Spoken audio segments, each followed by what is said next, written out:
All right, in this video, I'm going to show you how to find the volume of a composite shape. We use rectangular prisms in 5th grade.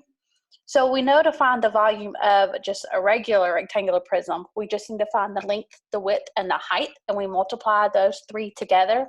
So if it's a composite shape, it is just simply two rectangular prisms put together. So the first thing we need to do is to make this easier by just drawing a line to decompose our shape into two rectangular prisms. Now we need to be careful when we do this to make sure that we either decompose it going vertically or decompose it going horizontal. We don't want to decompose the width we want to just do the length or the height. So here I'm just going to decompose going vertically right here, straight down. So I have one rectangular prism here and one here.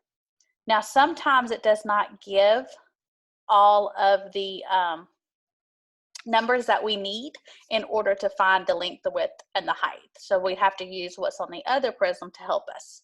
So here, the smaller one, I can see that I have a length of 8. And I know my length is 8 because it's only from this point over, and it says right here that it's 8. So I'm going to say 8 times.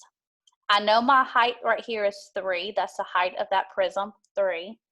Times, and my width is 2. I didn't change my width, so my width is still going to stay as 2.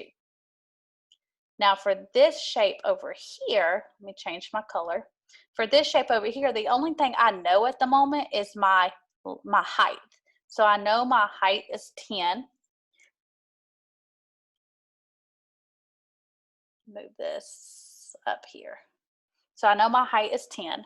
I know I didn't move my width. My width is still the same. So I know my width is 2. So my width is 2. I just don't know my length. As you can see, when I decompose this, I actually cut the length, and I didn't cut it in half. I just cut it. So if I know the length of this rectangle right here is 8, and the entire thing is 12, in order to figure that out, I'm going to need to take the 12 and subtract that from 8, which that means what's left is 4.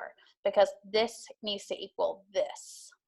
So that's going to be 10 times 2 times 4 for this rectangular prism.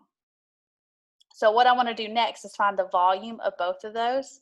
So here, let's see if it'll let me click back on it. Select. Here we go.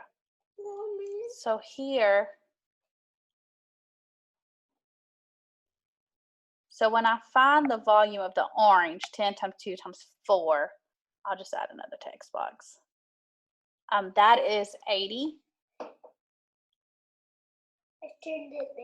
And then when I find the volume of this one, see if it let me add another text box.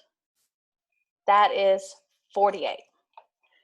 So I know that my two volumes of each of those is 80 cubic inches and 48 cubic inches. So now what I want to do is take those two and add them together. So I want to say 80 plus 48, and that is going to give me a total volume of 128 cubic inches as my total volume for this particular rectangular prism.